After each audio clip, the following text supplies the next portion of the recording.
Capítulo 23. Tolerância. Vejamos agora as palavras ditas diretamente pelo nosso Rei ressurreto. No último livro da Bíblia, Jesus dá 7 mensagens às 7 igrejas da Ásia. Se as palavras dele fossem somente para aquelas igrejas históricas, não estariam nas Escrituras. O fato de estarem incluídas significa que têm uma aplicação profética. Em outras palavras, aplicam-se a nós hoje, assim como aconteceu quando foram proferidas pela primeira vez. A palavra de Deus é viva. Portanto, consideremos que as declarações de Jesus se dirigem a todos nós no presente. Então, se a carapuça servir, vamos vesti-la, sendo fortalecidos pelo seu elogio ou corrigidos por sua correção amorosa. Quem é Jezebel? Essa igreja histórica na qual iremos focar fica em Tiatira. Jesus começa referindo-se a si mesmo como Filho de Deus, cujos olhos são como chamas de fogo e os pés como bronze reluzente. Apocalipse 2,18. Podemos interpretar que seus olhos são como raios de laser que enxergam o cerne das questões e seus pés como bronze fino, o que descreve sua poderosa força. Felizmente, ele começa nos elogiando. Conheço as tuas obras, o seu amor, a sua fé, o seu serviço e a sua perseverança. Eu sei que você está fazendo mais agora do que no princípio. Apocalipse 2,19. Fica muito claro. Ele não está abordando uma igreja morta, mas uma que está viva e crescendo. Jesus inicia reconhecendo e elogiando o nosso amor. Na morte de uma igreja ou um ministério, geralmente é o amor que desvanece e se esfria primeiro, tanto para Deus como para o povo. A partir desse estado trágico, outros frutos de justiça eventualmente morrem também. Não é surpresa que esse seja o foco da correção do Senhor para a primeira igreja em Éfeso. Eles haviam abandonado o primeiro amor, mas não Tiatira. Jesus elogia o amor dessa igreja. Ele identifica uma comunidade de crentes que se importam com os outros, e isso é muito importante aos olhos de Deus. Eu particularmente creio que é por isso que Jesus elogia o nosso amor antes de abordar qualquer outra coisa, mesmo antes da nossa fé, do nosso serviço e da nossa paciência. A outra incrível realidade é que essa igreja está crescendo em amor, fé, serviço e paciência. Extraordinário! Mantendo não é a palavra que identifica esse corpo de cristãos. Eles estão continuamente avançando em áreas importantes. A paráfrase da Bíblia, a mensagem, descreve isso belamente. Vejo tudo que você tem feito por mim. É impressionante. O amor e a fé, o serviço e a paciência. Sim, muito impressionante. Você está melhor a cada dia. Qualquer líder ou membro de uma igreja ficaria alegre ao ouvir essas palavras ditas pelo próprio Senhor. Porém, o elogio de repente torna-se correção. No entanto, contra você tenho isso. Você tolera Jezabel, aquela mulher que se diz profetiza. Com seus ensinos, ela induz os meus servos à imoralidade sexual e a comerem alimentos sacrificados aos ídolos. Apocalipse 2,20. Há muito para compreender nessas palavras. Antes de tudo, vejamos o nome Jezabel. Esse é, na verdade, o nome de uma mulher histórica? A maior parte dos comentários concordam que não. O novo comentário americano Apocalipse declara: não há nenhuma ocorrência do nome Jezabel na literatura grego-romana da época. Um judeu chamar a filha de Jezabel era tão improvável quanto cristãos chamarem o filho de Judas ou judeus chamarem o filho de Jesus nas eras subsequentes ao século I. Os tradutores da Nova Versão Internacional obviamente concordam com essa linha de pensamento, pois as palavras de Jesus são traduzidas como Jezabel, aquela mulher. Citar o nome de alguém dessa forma é parecido com quando nos referimos a alguém que é sempre engraçado, aquele comediante. Esse não é o nome dele, mas a representação do seu padrão de comportamento regular. Podemos seguramente dizer que estamos lidando com uma mulher influente e histórica que foi rotulada como Jezabel, mas esse não era seu nome real. Ela tinha forte influência e, eventualmente, um grupo coletivo de líderes perpetuou sua mensagem. No mundo de hoje, poderia ser um homem, uma mulher, ou mais provavelmente um grupo de líderes que estão propagando o mesmo tipo de ensinamento. De qualquer forma, o importante é que essa filosofia de ministério afeta toda a igreja. Por que o Senhor usaria esse termo? O fruto dessa filosofia é muito provavelmente semelhante ao fruto de Jezabel, a esposa do rei Acabe do antigo Israel, como visto nos livros de Reis. Poderíamos falar muito sobre essa rainha histórica, Mas vejamos seu impacto geral sobre Israel. Ela era uma perpetuadora da idolatria, fazendo com que a palavra de Deus fosse silenciada na comunidade, na nação de Israel. Líderes foram silenciados e o restante da nação ficou cada vez mais inativo, a ponto de ficarem letárgicos. Apenas um homem, Elias, teve a coragem de falar contra isso. A influência de Jezabel fica evidente quando Elias confronta a nação e pede que escolham entre a obediência a Deus ou a prática do pecado. Ele faz isso na frente dos ministros, que faziam parte da equipe dela, os profetas de Baal e Azerá. Eles eram as figuras da mídia, sindicalistas, legisladores, advogados, etc., da época de Elias. A nação havia se reunido, e diante dessa elite, Elias desafiou o povo. Até quando vocês ficarão em cima do muro? Se o Eterno é o Deus verdadeiro, sigam o Eterno. Mas se é Baal, prática do pecado, sigam a Baal. Decidam-se.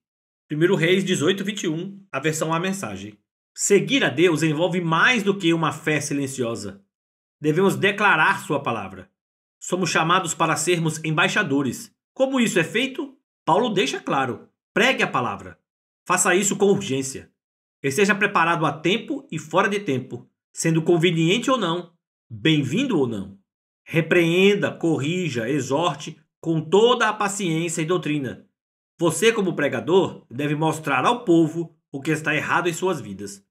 2 Timóteo, capítulo 4, versículo 2. Elias foi o único homem em Israel que amava os outros o bastante para lhes mostrar como suas vidas estavam erradas.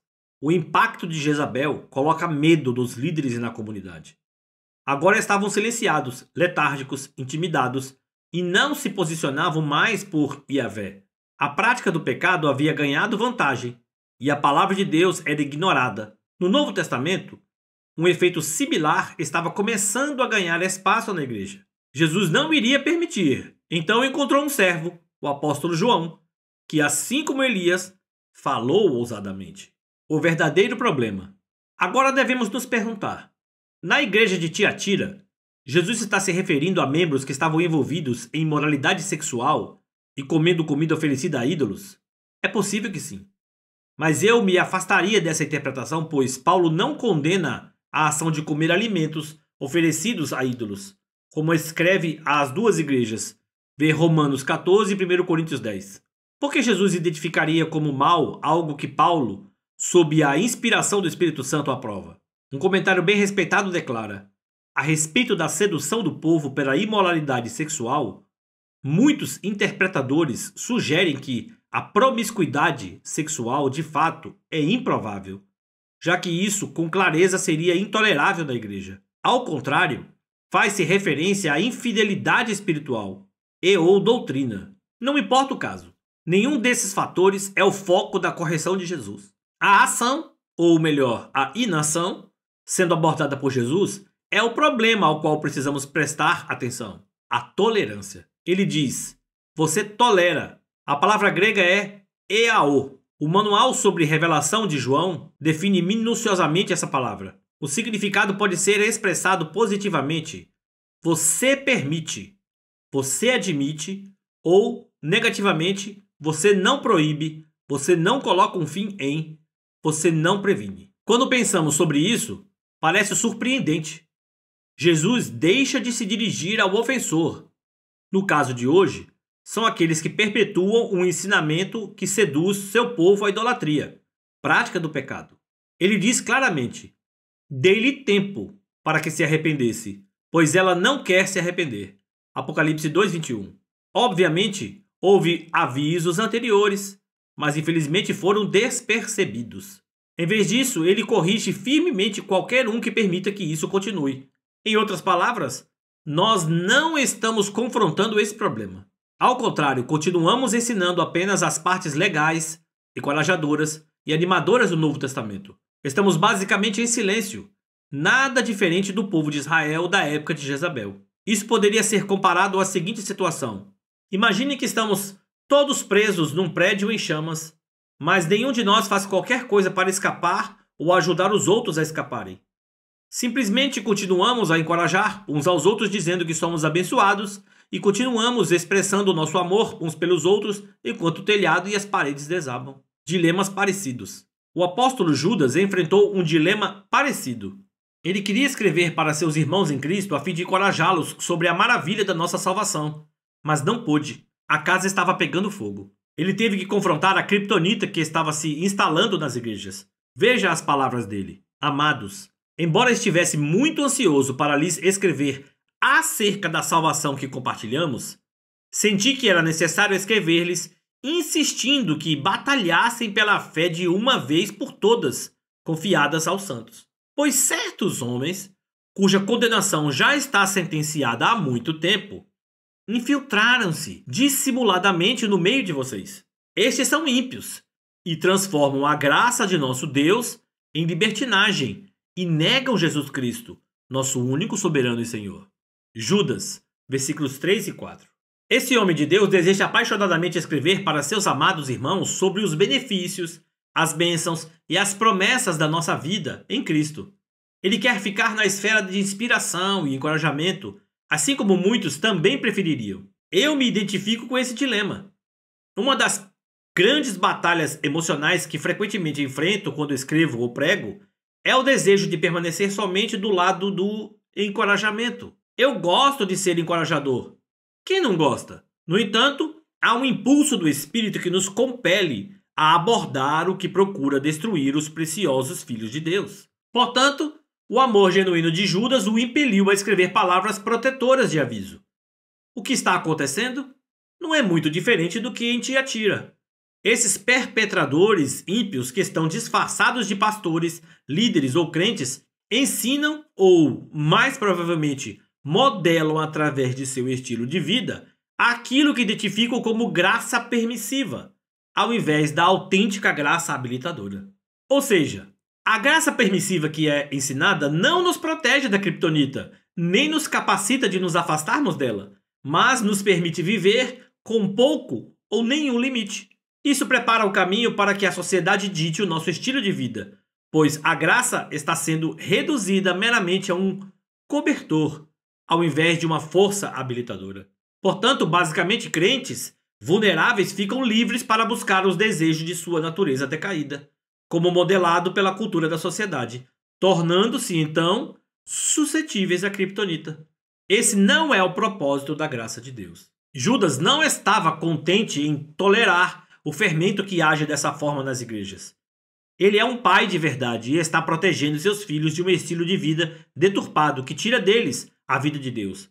Jesus não o corrigiria, como fez com os líderes de Tiatira. Em vez disso, o elogiaria. Paulo, outro pai cuidadoso, não ficava em silêncio quando havia divisões, contendas, imoralidade, processos judiciais, cobiça e outras atividades ímpias no meio da igreja. Ele os amava demais para deixar de tomar uma atitude contra o fermento que se espalha rapidamente pelo corpo. Tiago e Pedro não eram diferentes. Se você ler as mensagens dos pais da igreja primitiva, verá que eles seguiam o mesmo exemplo usando uma arma, a palavra de Deus escrita e proclamada, para confrontar a prática do pecado entre o povo de Deus. Eles falavam ousadamente e destruíam ideias e justificativas formadas pela cultura que eram contrárias ao ensinamento correto. Os praticantes de Jezabel não intimidavam esses líderes, já que eles derrubavam ídolos culturais. O silêncio do consentimento.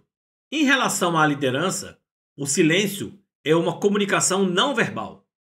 Comunica concordância e concede permissão ao dizer: o que você está fazendo não tem problema. Existe um antigo provérbio latino que declara: o silêncio consente. Ele deve ter falado enquanto podia. Nenhum dos pais ou líderes da igreja primitiva permaneceu em silêncio enquanto a criptonita cavava seu caminho em direção à vida daqueles os quais amavam e pelos quais eram responsáveis. Eles falavam ousadamente, porque a viam como destrutiva, venenosa e mortal, capaz de se propagar como fermento. O apóstolo João declara: o mundo todo está sob o poder do maligno. 1 João 5,19. Há um fluir contínuo do mal na nossa sociedade, sendo o mal encoberto o mais destrutivo. Sim, é camuflado pelo bom. Esse engano atual é identificado como o curso deste mundo. Efésios 2:2. Entenda isso da seguinte forma: num rio, você tem que remar contra a correnteza para mover-se rio acima. Nós vivemos num mundo que possui um fluir, e as correntes são diretamente opostas ao reino de Deus. Mas o mais perigoso é que são astutas, mascaradas pelo bom. Se não nos posicionarmos, isso pode ser comparado a levantar os nossos remos e fluir com a corrente. Talvez ainda estejamos na direção certa, com a aparência e o discurso de cristianismo, mas estaremos fluindo com a ética social da nossa época e perderemos a nossa eficácia. Ao levantar os nossos remos, evitamos o temido confronto, mas aquilo que não confrontamos não irá mudar. Edmund Burke escreveu: o necessário para que o mal triunfe é que os homens bons não façam nada. Os ídolos culturais no coração e na mente dos crentes desenvolvem uma posse maior quando os líderes permanecem em silêncio. À medida que o engano aumenta, acabamos ficando selados pelo que toleramos. Agora temos empatia e até nos alinhamos com aquilo que esgota a nossa força sobrenatural. Deixamos de ser uma cultura contrária e nos tornamos uma subcultura. Temos o rótulo de cristianismo, mas não somos embaixadores do poder, mas agentes de confusão. O mundo ao nosso redor questiona: nós vemos a igreja de vocês, ouvimos a sua música e o ensinamento de amor e graça, mas onde está a evidência do seu Deus Todo-Poderoso? Paulo declara corajosamente que aqueles que professam o cristianismo, mas alinham-se ao mundo, são na verdade inimigos da cruz. Sim, inimigos. Pois, como já lhes disse repetidas vezes, e agora repito com lágrimas, há muitos que vivem como inimigos da cruz de Cristo. O destino deles é a perdição, e o seu Deus é o estômago, e eles têm orgulho do que é vergonhoso. Só pensam nas coisas terrenas. A nossa cidadania, porém, está nos céus, de onde esperamos ansiosamente o Salvador, o Senhor Jesus Cristo. Filipenses capítulo 3, versículos 18 a 20. Leia o primeiro versículo cuidadosamente. Primeiro, há muitos. Segundo, não são as palavras deles que mostram que são inimigos, pois reconhecem Jesus verbalmente. Eles afirmam que conhecem a Deus, mas por seus atos o negam. Tito 1,16. Estão camuflados por uma aparência santa, mas mostram que são inimigos por seu comportamento, movidos pelos apetites da carne, luxúria, prazer, status, popularidade, vícios sexuais, fofoca e mais. Paulo fala ousadamente, confronta e não tolera. Leia suas cartas e você verá que ele nos adverte a corrigir muitas vezes sobre o comportamento ímpio e mundano. Porém, lembre-se de que isso, na verdade, é a palavra de Deus chegando a nós através da caneta de Paulo. O confronto direto através da proclamação do que a palavra de Deus diz é a única forma de derrubar essas fortalezas. Se não nos opusermos a elas através das Escrituras, permitiremos que essas fortalezas filosóficas continuem a ganhar forças no coração e nas mentes dos crentes, assim como daqueles que estão perdidos. A nossa recusa de falar ousadamente abre a porta para a influência da criptonita. Resultados contrastantes. Quais são as palavras de conclusão de Jesus para a nossa igreja?